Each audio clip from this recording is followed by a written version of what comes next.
Bom dia a todos, agradeço ao Antônio pelo carinho, ao Virgílio, representando a casa, pelo convite que nos fez.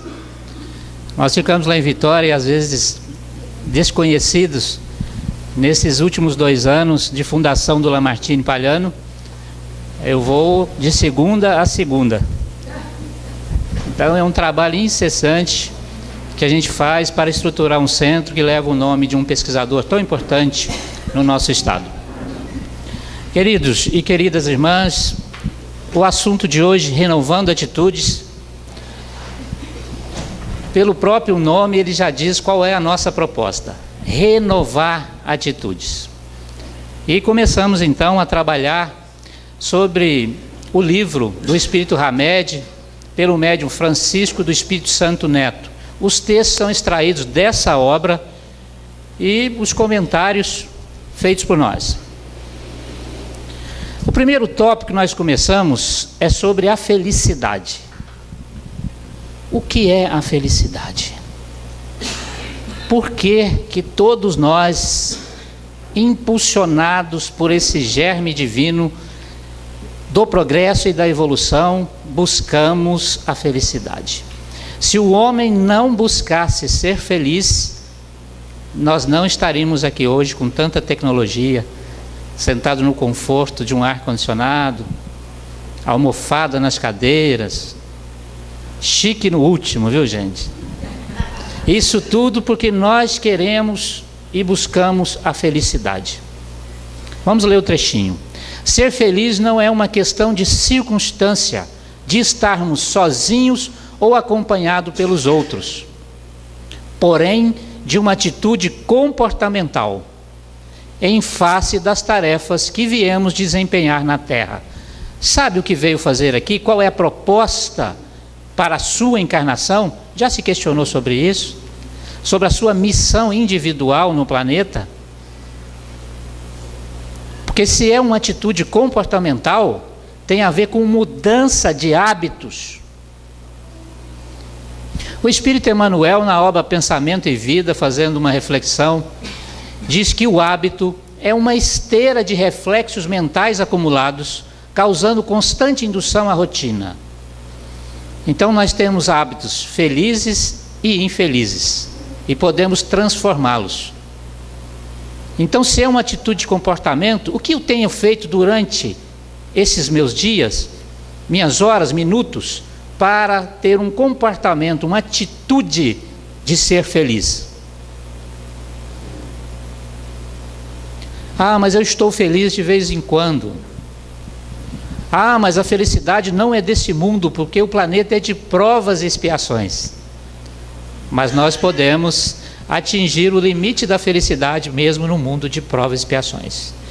Se cada um de nós ficar amargurado, triste, cabeça baixa, esperando a felicidade nos mundos evoluídos, nos mundos felizes, nós não alcançaremos. Porque eu não fiz nada hoje para ser feliz. Então é uma proposta de mudança de hábito, de comportamento. É uma atitude. Ah, eu sou feliz se fulano ou fulana está comigo. Se fulano ou fulana me deixar, eu sou infeliz. Eu posso estar transitoriamente infeliz. Mas ser é um estado que sugere permanência. É uma atitude pessoal. Vamos refletindo. Felicidade não é simplesmente a realização de todos os nossos desejos. Tem muita gente pensando nisso. Nós estamos num mundo de provas e expiações. Com toda certeza, um mundo de provas e expiações é um mundo onde as pessoas vão ser contrariadas. Muitas coisas acontecem dioturnamente, contrárias à nossa vontade. E como eu posso esperar que felicidade seja a realização dos meus desejos? E quando você depende de outros ou de outras coisas, vai ser infeliz, não vai? E é isso que nós queremos para nós? Mais um pouquinho. E antes a noção de que podemos nos satisfazer com nossas reais possibilidades. Quem eu sou? O que eu tenho de possibilidades? Quais são as minhas qualidades? O Espírito Emmanuel, numa mensagem muito positiva, na década de 70, chamada Regressão de Memória, essa mensagem veio no advento de que as criaturas começavam a buscar as terapias de vidas passadas e todo mundo buscava lá Francisco Cândido Xavier para saber quem foi. Mas na verdade essa pergunta de quem eu fui no passado estava muito relacionado com a ideia do orgulho. Se me dissesse que eu fui um pobre homem, um mendigo, um escravo, eu não ia admitir muito bem não. Mas na maioria eram reis, rainhas, nobres, príncipes, oficiais e tudo mais. Aí quando falava que você foi uma daquelas personalidades ilustres, o ego inflado, o orgulho, a vaidade, você saía feliz. Eu fui um nobre, vivendo num planeta escola, prisão, periferia do universo e hospital. Diga-se de passagem, quase psiquiátrico. Texto do Evangelho. E muitas vezes buscavam o Chico. Chico, disseram que eu fui a rainha. Deve ter sido. Porque os escravos daquela época já estão evoluídos. Só os nobres permanecem nos mundos de prova e expiação pelo orgulho. E Emmanuel então resolve citar essa mensagem. Ele diz o seguinte: se você quiser saber quem você foi, observa quem você é, para fazer uma referência aqui. Nós somos um reflexo melhorado. Analise as suas tendências. Quem aqui tem feito uma análise das tendências? Dá uma olhadinha no espelho e analise as suas tendências. Você vai saber quem você foi. Se nós estamos hoje na nossa melhor encarnação, em sã consciência, vale a pena mexer no passado? Vale? Eu não quero saber não. Estou querendo viver de presente. O passado só como mola propulsora. Tem gente fazendo do passado um colchão para dormir. Seguindo. O livro vai comentando alguns capítulos, nós vamos mudando esses capítulos aqui. Tua medida, nossa medida. Como estamos medidos e medimos a vida? Em razão disso, frequentes julgamentos que fazemos em relação às outras pessoas nos informam sobre tudo aquilo que temos por dentro. Nossa, o Espírito Hamed atingiu profundamente.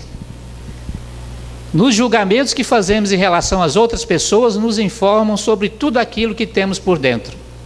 Tem julgado? Eu tenho.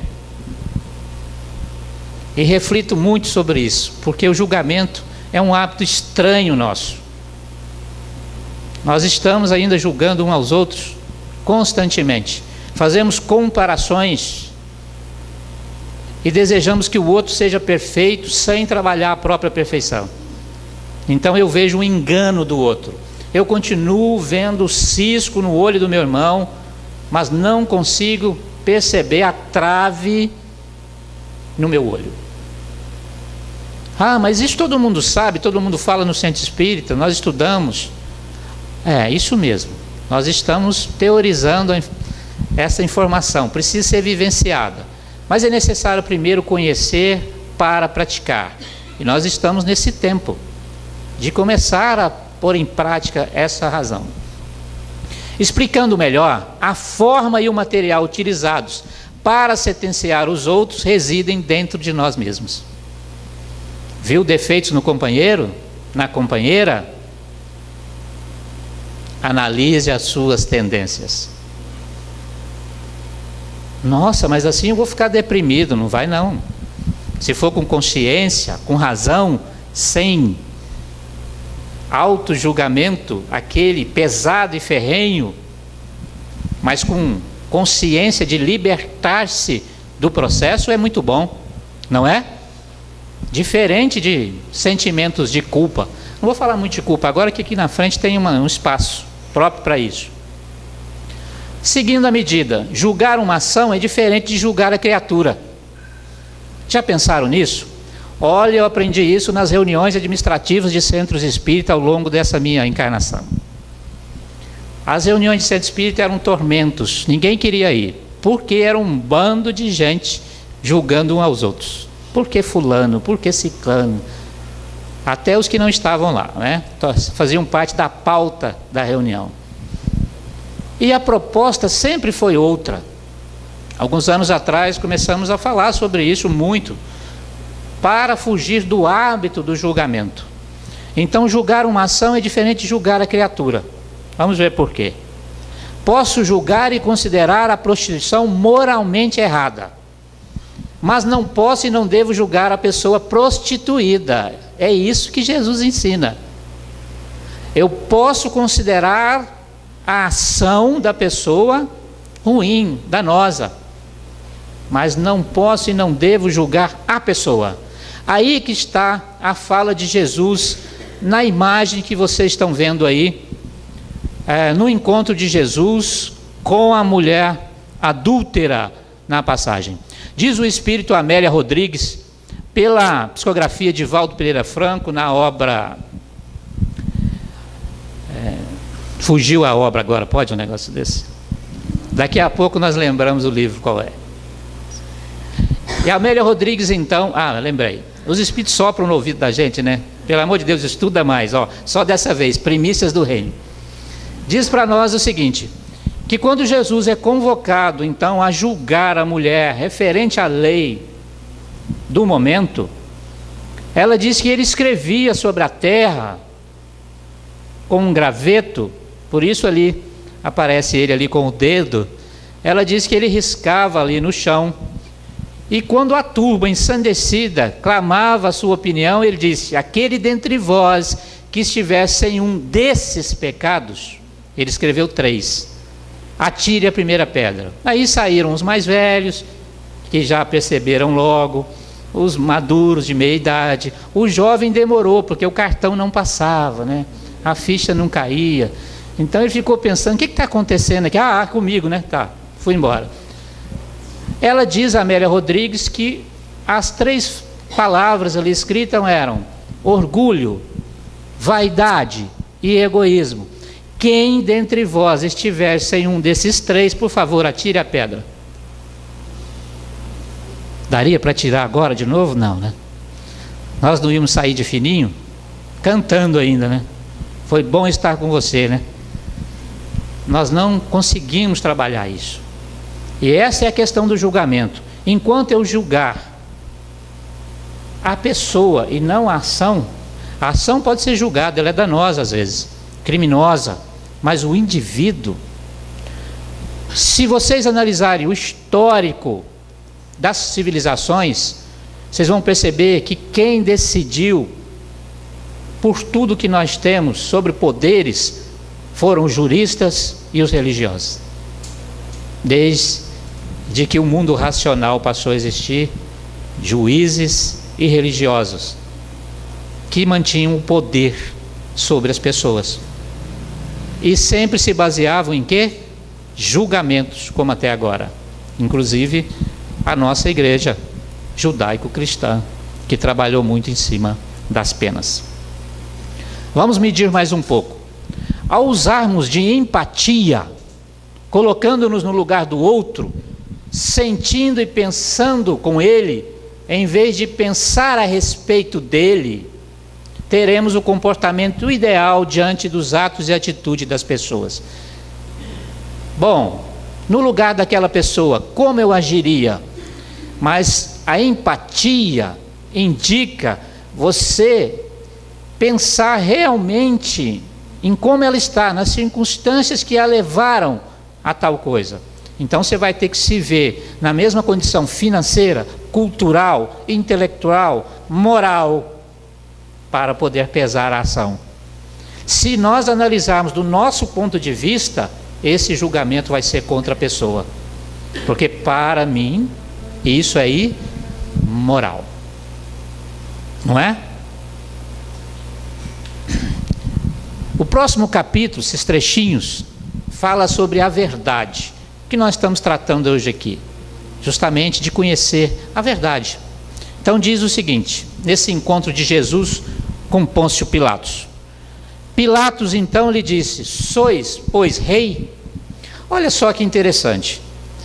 Pilatos recebe um homem ensanguentado, roupas rasgadas, uma coroa de espinhos sobre a cabeça,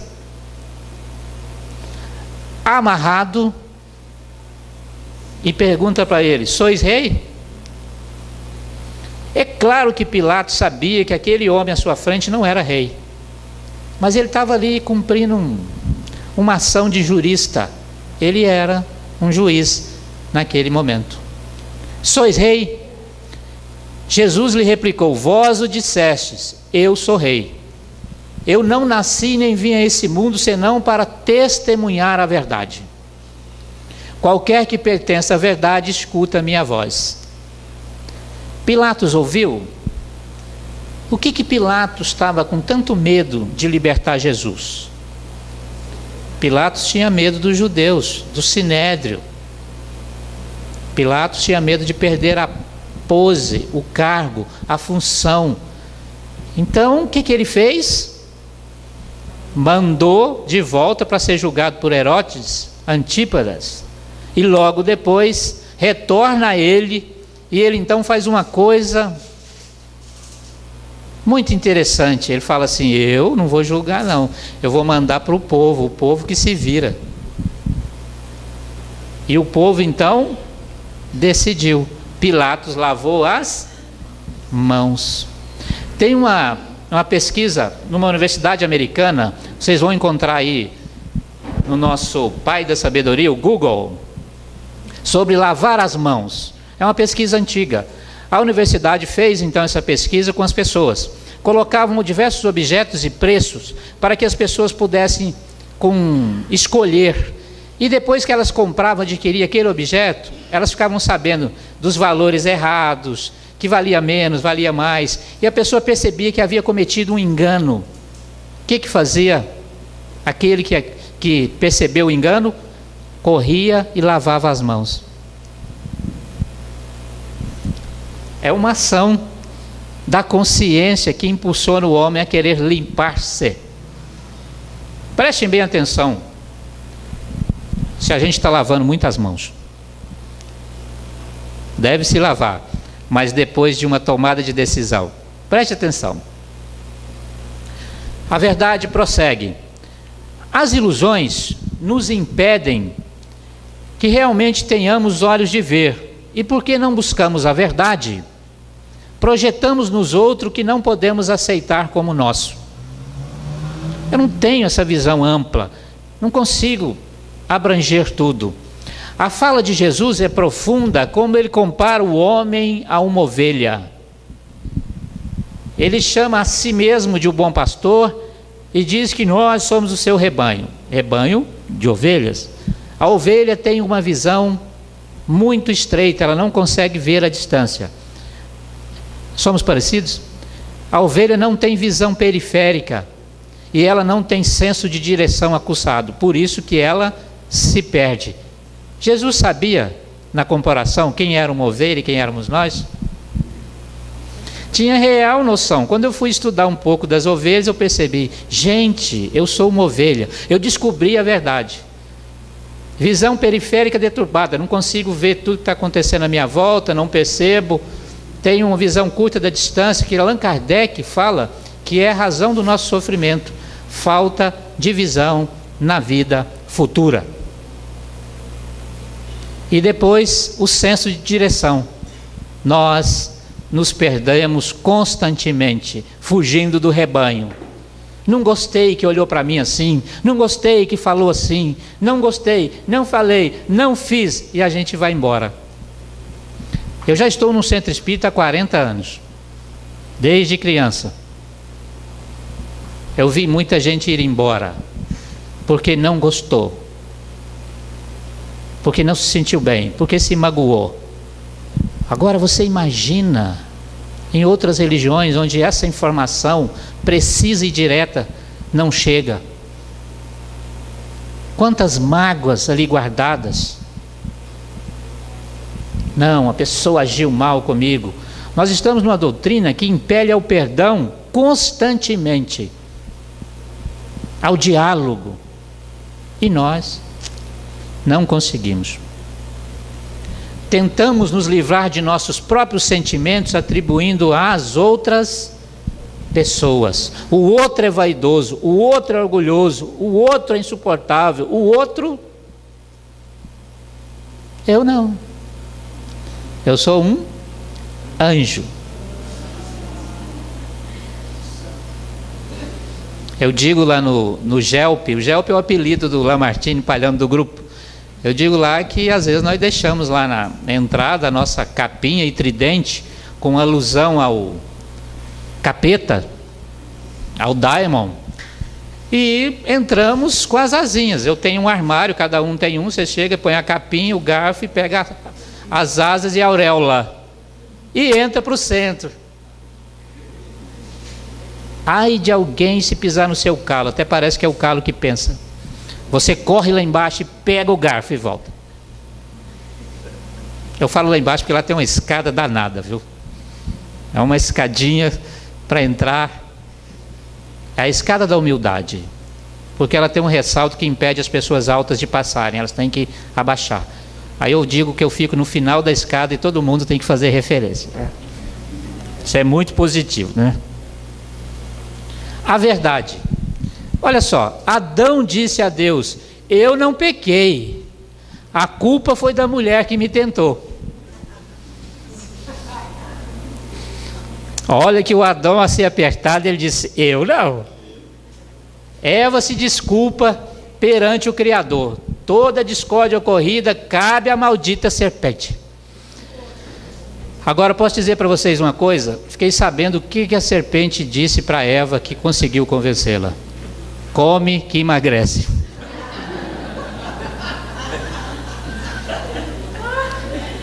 Conquistou imediatamente. E o Adão, como toda mulher quer que o marido esteja em forma 24 horas por dia, come que vai fazer bem para você, né? Mas veja bem, nessa análise do texto bíblico, você imagina então, nessa passagem, é uma história, que Deus chama então Adão, ele diz: eu não. Ele poderia dizer: foi sim, eu decidi, eu escolhi, eu usei da minha capacidade. Ela ofereceu, mas quem aceitou foi eu. Ele não disse, foi ela, e a Eva foi a serpente. E a serpente disse que foi quem? Responsabilizamos os outros. Fulano, você fez tal coisa? Não. E quando não tem jeito, você foi pego em flagrante, você diz: olha, eu fiz, mas quem me induziu foi o diabo, o demônio, o encosto, o obsessor. Eu não. Eu sou um anjo. Sofrendo obsessão é até esquisito, mas eu sou um anjo.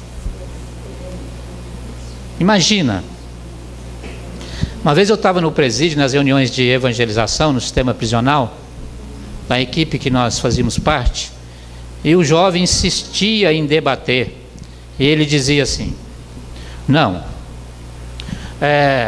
eu não fiz nada, quem fez foi o demônio.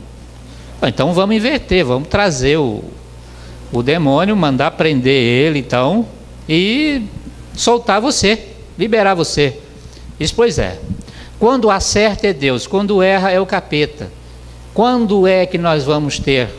Isso não muda muito quando nós voltamos ao centro espírita, porque aqui é o obsessor. É o obsessor que faz a gente errar. É as influências, são as influências. É claro que as influências existem, mas a escolha tomada é nossa. Disso Eli Schubert, no livro Desobsessão, ela faz uma questão assim: o que dá margem, o que dá aso à obsessão? A resposta é a imperfeição. Enquanto houver o homem for imperfeito, está tudo certo, vai acontecer. A verdade, maneiras erradas de se ver a sexualidade, a religião, o casamento, as raças, as profissões, distanciam-nos cada vez mais da realidade das situações e das criaturas com as quais convivemos. o dogmatismo, as regras que já se mudaram, a visão de mundo que se transformou. Às vezes é tão complexo perceber essas mudanças. Família é homem, mulher e crianças. É um absurdo homossexuais adotarem. É um absurdo uma mulher sozinha, até pouco tempo, criar um filho, mãe solteira. Pensa que isso mudou muito? Na lei, sim, tem mudado. Mas a mulher solteira sofre ainda com o preconceito. E a mulher separada? E o homem?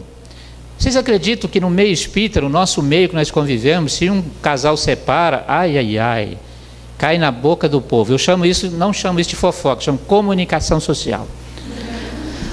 E nós somos bons nessa parte. Especialistas em comunicar a vida alheia. Então a pessoa separou como se não fosse como qualquer outro. Não, mas o espírita, né? O casamento é para sempre. Ora, quantas vezes vamos retornar naquele núcleo familiar para resolver essas questões? Hoje eu te suporto, enquanto eu não te amar, eu não resolvo. Um pouquinho do passado, olhando para trás.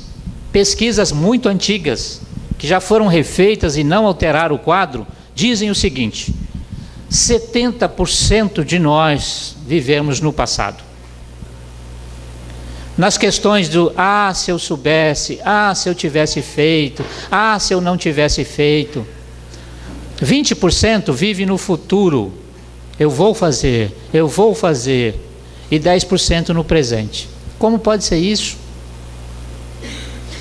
Por isso os grandes dramas, ou projetamos demais, ou deitamos na cama do passado e sofremos. Principalmente nas questões do erro. A mulher já carrega o tal do pecado original, porque ela deu a bendita maçã para o Adão. E era só uma dieta que ela pegou na internet. Tem agora uma dieta da maçã, Um dia da semana você come maçã o dia inteiro.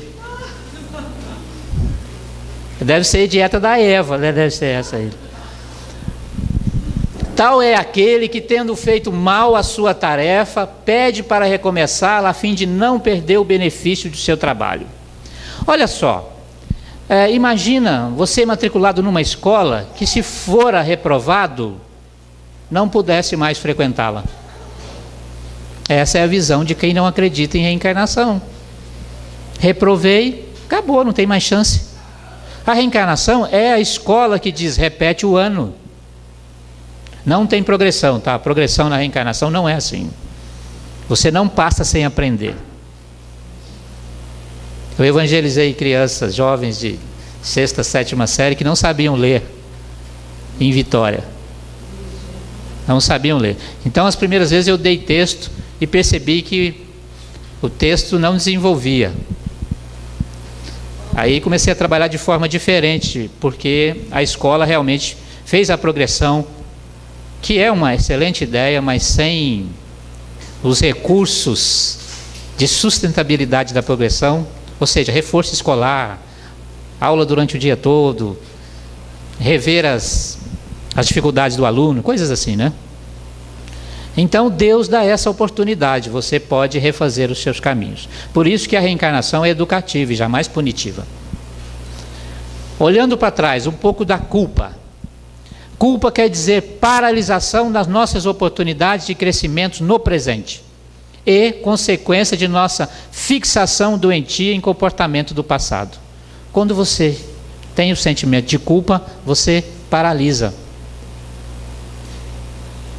E quando esse sentimento de culpa vem com a outra palavra chamada remorso, que o significado da palavra latina é de remordere, ou seja, morder de novo. Já imaginou você mordendo de novo você mesmo? É o que acontece com a culpa e o sentimento do remorso, do rever, do reviver de novo. Muitos médicos da Associação Espírita Brasileira dizem que, nos estudos mais recentes que fazem, que uma das doenças mais comuns como gastrite, úlcera gástrica ou cálculo renal são fruto da mágoa. O indivíduo que fica remoendo as coisas. O boi tem 3 estômagos, então ele fica ali fazendo aquela vai e vem do bolo alimentar. Nós não. Essa revivência da mágoa é trazer para si a energia do momento de novo, a emoção e o sentimento de quando aconteceu. Estar magoado é uma gelada, é fria, é adoecer a si mesmo. Então o cálculo renal é fruto às vezes dessa culpa, de ficar removendo aquele sentimento. O passado já passou. Ele tem que servir como mola propulsora e não colchão, rede. E tem muita gente deitada na rede do passado, em berço esplêndido, paralisado. É preciso então avançar. Vamos um pouco mais. Quem se sente culpado se julga em peccatum. A palavra pecado, na origem do grego também, ela traduz-se como errar o alvo. O alvo era a obediência do homem às leis judaicas. Então, quando o homem infringia aquela lei, aquela obediência e os mandamentos, ele errava o alvo. O significado da palavra, errar o alvo. Já os militares romanos usavam uma outra palavra muito interessante, que chamava perdonare. Quando as várias etnias começavam a brigar entre si no exército romano, eles terminavam com aqueles escudos e armamentos fazendo buracos nas estradas. Aí os comandantes vinham e mandavam perdonare, tapar buraco. Então, perdonar é tapar buraco. A mágoa abre um buraco. O sentimento de ódio, de vingança, abre um buraco na alma. Então, você tem que perdonar. Ou seja, perdoar. Então, logo todos nós vestimos a densa capa da culpa desde a mais tenra infância. Já nascemos com essa ideia de que somos culpados. Isso é tão sério que um dos apóstolos pergunta a Jesus: mestre, quem pecou quando veio aquele homem necessitando de cura? Foi ele, o pai dele? Quem foi? Olha, eles tinham uma ideia de que nós respondemos pelo pecado familiar. Já viu o pecado familiar? Então eu aprendi, minha mãe era católica, logo cedo, que havia no inferno um caldeirão grande para nossa família. Isso é predestinação, né? Falei, um caldeirão, mãe? Quando a gente errar, vai todo mundo lá nesse caldeirão e fica lá. Tudo evolui, menos o inferno. O inferno não tem um micro-ondas, né? Ainda é madeira e caldeirão. E tem muita gente acreditando nisso, acreditando nessa ideia de culpa. Eu vim com a culpa. As mulheres carregaram esse peso durante muito tempo. Ao olhar para trás, é necessário a visão de auto-perdão. Espera aí, eu errei, mas eu preciso avançar. A proposta divina é o avanço, não é a paralisação na culpa. Eu preciso avançar, preciso mesmo. O capítulo 7º do livro Céu e Inferno trata do Código Penal da Vida Futura. Ele aborda uma questão relacionada às 3 coisas que nós devemos fazer depois que sentimos a consciência da culpa. Primeiro, arrepender-se do fato cometido. Segundo, a expiação, passar por, expiar a falta. E terceiro, a reparação.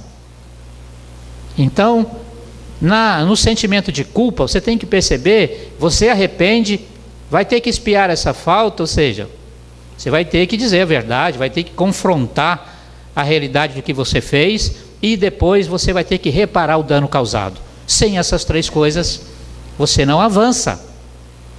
E nós queremos reparar o dano causado? Eu não. Eu perdoo, mas nunca mais fala comigo. Eu perdoo, mas nem me olha, hein? Perdoei, não quero nem saber da pessoa mais. Quando eu perdoo, eu desatrelo do outro. Perante a lei divina, Quando eu firo alguém, eu firo uma lei só, uma lei de amor. Então, ferindo a lei, se você me perdoa, você fica livre de mim. Eu sou devedor da lei e vou ter que resgatar. Agora, se você não perdoa, você gruda. E nós vamos passar aqui uma boa temporada como almas algemadas, né?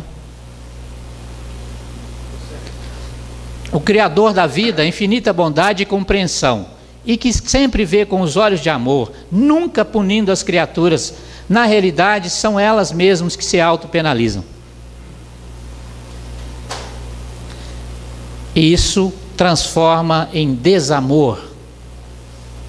Uma das doenças desse século, a depressão, é carregada da ausência do auto-amor.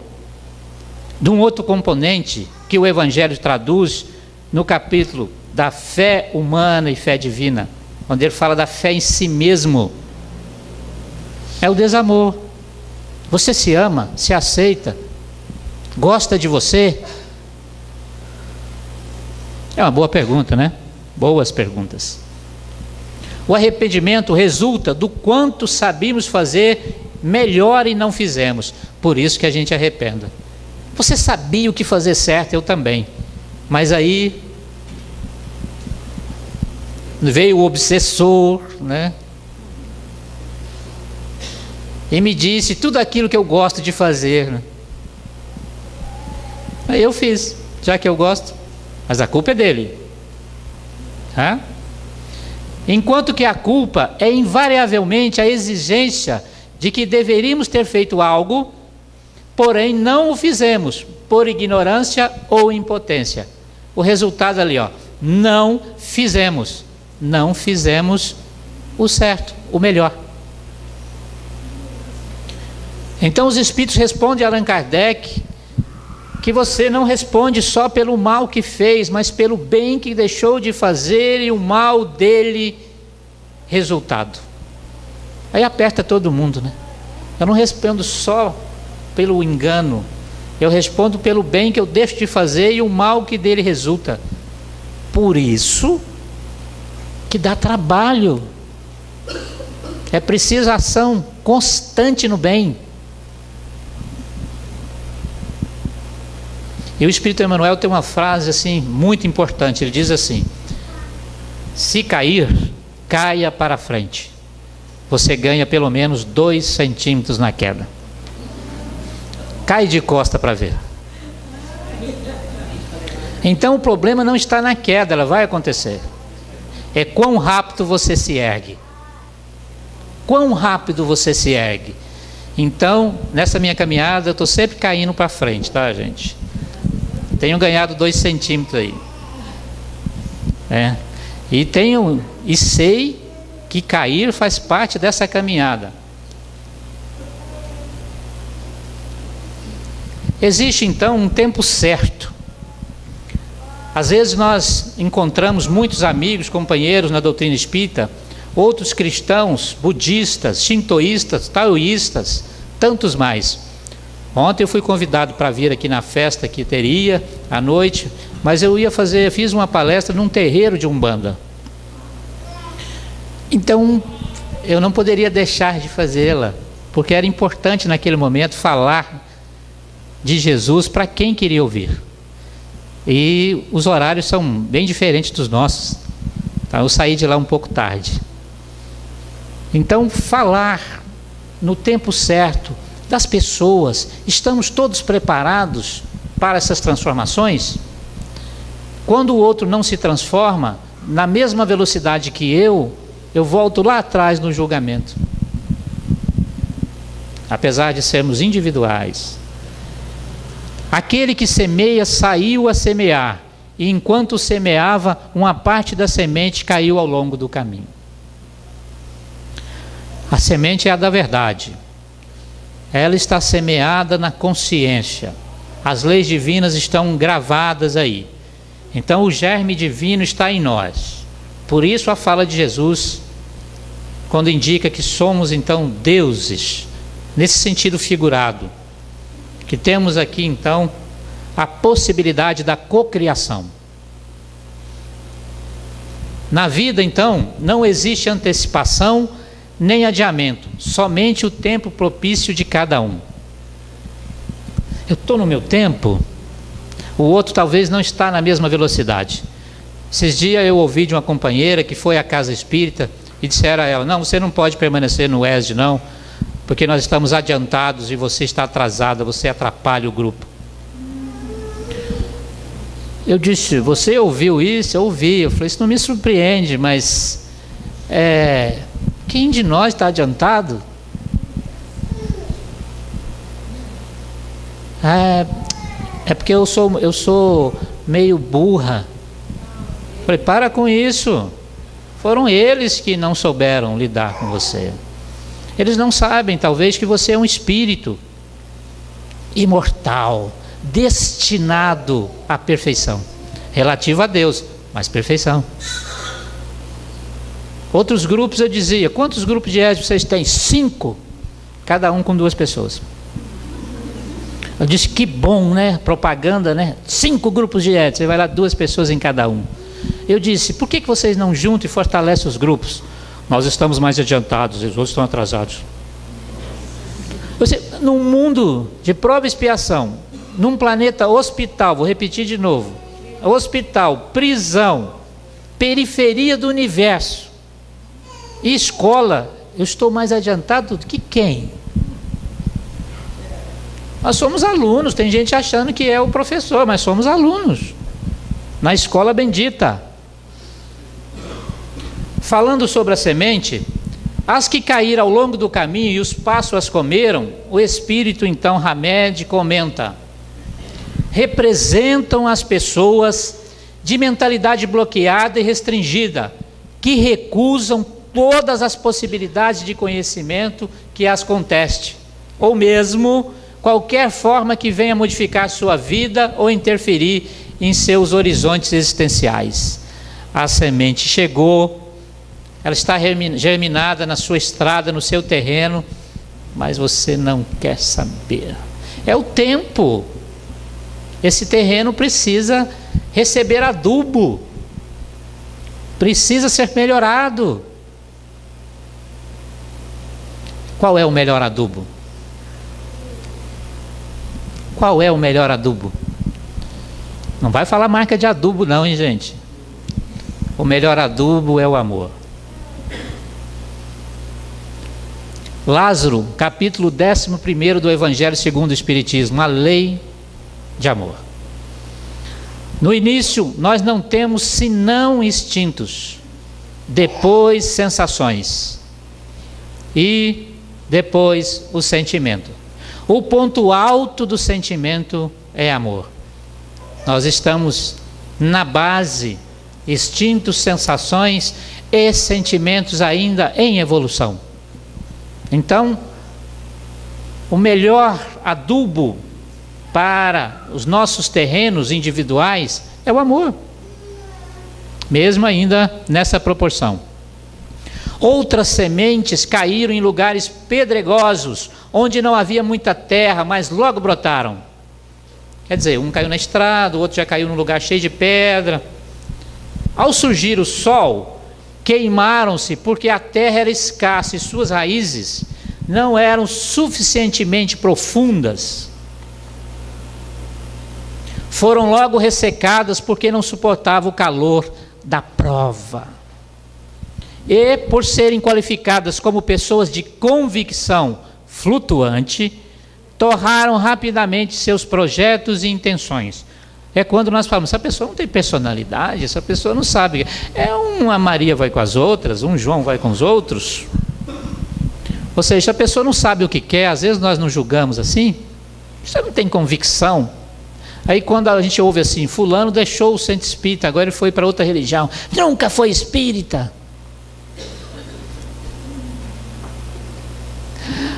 É o terreno, precisa de um adubo. Talvez o nosso adubo naquele momento não foi o melhor. Talvez ele precise de outro para a sua terra germinar as sementes divinas. Então muitos não suportam a prova. A semente está aí, mas qualquer calorzinho cai fora. Já aconteceu? Comigo já. Eu não vou mais ao centro, não. Magoei. Também não vou mais, não faço mais nada. Vou largar tudo que eu fazia lá. Quero ver o que eles vão fazer sem mim. Orgulho puro. Doente. O terreno precisa de adubo. Depois a gente pensa que o centro espírita é escola de redenção. É espaço de convivência, onde eu venho aqui aprender. Por isso que nem sempre dá tudo tão certo. Vai ter gente que não me suporta, que eu não suporto, que eu não gosto, que não gosta de mim. Ainda bem que a educação nos faz ser polidos e sorrir, dar a mão. Já imaginou se todo mundo fizesse o que tem vontade? Os espinheiros que ao crescer abafaram as sementes representam as ideias sociais que impermeabilizam a mentalidade dos seres humanos. A minha condição social não permite. Minha família toda desta religião, eu não posso mudar agora. Eu tenho uma história, eu tenho um nome. Eu costumo dizer que Vitória é um feudo, né? Que as pessoas, elas não querem saber quem você é, querem saber se você é filho de quem. Eu sou filho de Adão e Eva, pela história bíblica, né? Você quer pai mais importante do que esse, mãe? Hã? Razão de muitos dramas ainda, né? Os indivíduos que não pensam por si mesmos acabam caindo nos domínios das normas e regras. Caiu lá, a terra até era fértil, mas o espinho das normas sociais impediram. Eu tenho uma pessoa que diz assim para mim: eu vou lá no centro, estou gostando muito, mas eu não quero que a minha família fique sabendo, não. Por quê? Eu não estou preparada. Ou às vezes eu não estou preparado para que eles descubram que eu estou gostando de ser espírita. É as regras, muitas delas. E é preciso sair disso, senão o espinheiro sufoca. Estou vendo o horário ali, já estou trabalhando o encerramento. As demais sementes, no entanto, caíram em boa terra e deram frutos abundantes. O ano passado, esse ano, no primeiro semestre, estudamos esse livro aí, Quem Ama Não Adoece, do Dr. Marco Aurélio Dias da Silva. Todas as terças-feiras, fazendo merchandise aqui, ao vivo, lá no GELP, nós fazemos a oficina de sentimentos. Hoje estamos escutando os sentimentos, trabalhando um pouco dessa nossa problemática que precisa ser resolvida. Então, no primeiro semestre, estudamos Quem Ama Não Adoece e descobrimos por que estamos doentes, por que não amamos. Dr. Marco Aurélio Dias da Silva, já desencarnado, era espírita, mas a obra não é uma obra espírita, apesar dos conceitos que ele aplica, são muito presentes na nossa doutrina, porque é uma doutrina de amor, por isso que tem os conceitos. As demais sementes, no entanto, caíram em boa terra e deram frutos abundantes. Então germinou. Então o que é um solo fértil? Preparado, está no tempo propício. A boa absorção ou abertura de consciência acontece somente no momento em que não nos prendemos na forma. Eu tenho que abrir a mente e deixar de lado às vezes aquilo que eu acredito, para aprender, reaprender do novo, daquilo que eu não admito. Essa abertura da consciência faz com que o terreno se prepare para a germinação da semente divina. Ele trata aqui, eu tenho mais quantos minutos aí? Para concluir? 5? 10? Então 10 eu volto aqui. Simplesmente um sentido. Mediunidade é uma percepção mental por meio do qual a alma sutiliza, estimula e aguça seus sentidos a fim de penetrar na essência das coisas e das pessoas. Mediunidade não é somente para trabalhar numa reunião uma vez por semana. Mediunidade é para a vida, é para o dia a dia. Nós não estamos médiuns na terça ou na quarta. Nós somos médiuns. Onde quer que estejamos, estou colando ali, ó, vem soprando, eu vou colando, né? É uma das formas que possuímos para sentir a vida. Já pensou nisso? Não é martírio, não, não é sofrimento, não. É uma das formas divinas que nos ensinam a sentir a vida. Diz o professor Sérgio Felipe, neurocientista na USP, que a antena potente que nós temos na mente, chamada complexo pineal, ela tem uma função de emitir ondas mentais e receber ondas mentais. É a parte orgânica da mediunidade. E quando ela recebe ondas mentais, ela transforma essas ondas em reações neuroquímicas, despejando no organismo a razão das nossas buscas, das nossas expectativas. Por isso, muita gente, depois de uma discussão de determinada mágoa e sentimento, tem uns piriri, né? Ai, meu estômago não está muito bom, toda vez que eu brigo, que eu discuto, tem uma azia, um mal-estar. Ah, é? E as ondas mentais que foram emitidas e recebidas? Então, a mediunidade é uma das formas que nós possuímos para sentir a vida. É o poder de sensibilização para ver e ouvir melhor a excelência da criação divina. Allan Kardec, em O Livro dos Médiuns, ele tem um trechinho que ele diz assim: bendita a mediunidade que possibilita ver o que dantes era desconhecido, que estava oculto. Essa é uma faculdade excelente. Simplesmente um sentido. A sensibilização progressiva da humanidade é uma realidade. É necessário avançar. Ela se processa nos tempos atuais de maneira indiscutível, pois em verdade o Espírito é derramado sobre toda a carne. Vai comunicar, sim. É como a mulinha de Balaão no texto bíblico. Se ninguém queria, foi através da mulinha. Ah, mas não foi uma comunicação mediúnica. Não é isso não, gente. Os Espíritos ensinam para nós: se não tiver homens, serão pedras. Mas não pense que é a pedra como a mula vai falar, não. As pedras vão ser atiradas nas vidraças, como já foram na história do Espiritismo. Elas vão se movimentar objetos. As coisas vão acontecer para que eu entenda que mediunidade é faculdade da alma. Ah, mas eu não quero trabalhar. Ninguém está dizendo que você precisa estar numa reunião mediúnica. É só entender que você é médium e que trabalhar faz parte da lei de progresso.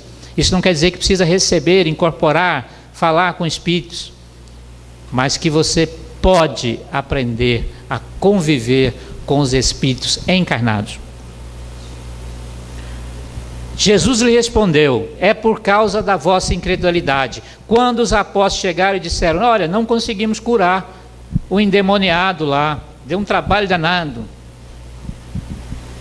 Aí Jesus: é por causa da vossa incredulidade. Faltava o quê? Aí ele leciona: porque eu vou lhe digo em verdade, se tivesses fé como um grão de mostarda, direis a essa montanha: transporta-te daqui para ali, e ela se transportaria, e não vos seria impossível. O grão de mostarda é muito pequeno. A palavra fé vem de uma palavra latina, chama fides, que tem significado de fidelidade.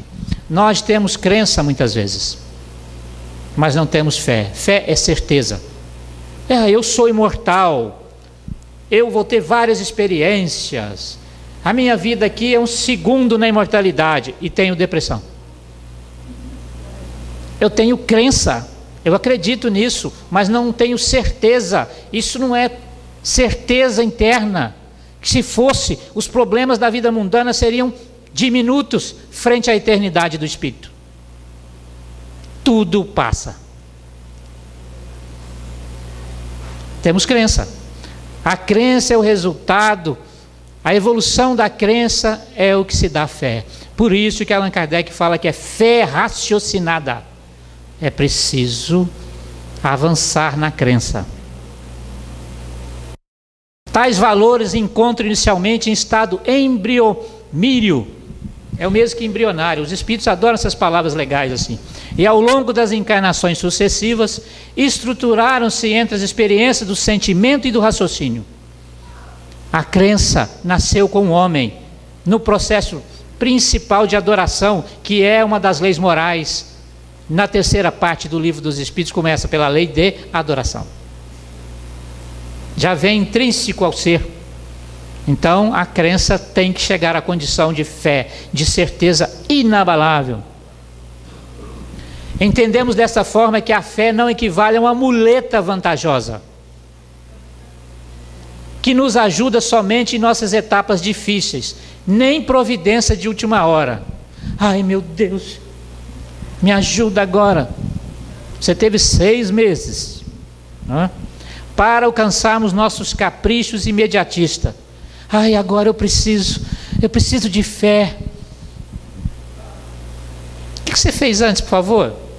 Nada. Então é preciso entender que essa fé é raciocinada. Você precisa agir. Ter fé é auscultar e perceber as verdadeiras intenções da ação divina em nós. E acima de tudo está absolutamente certo de que tudo está absolutamente certo. Essa é a fé.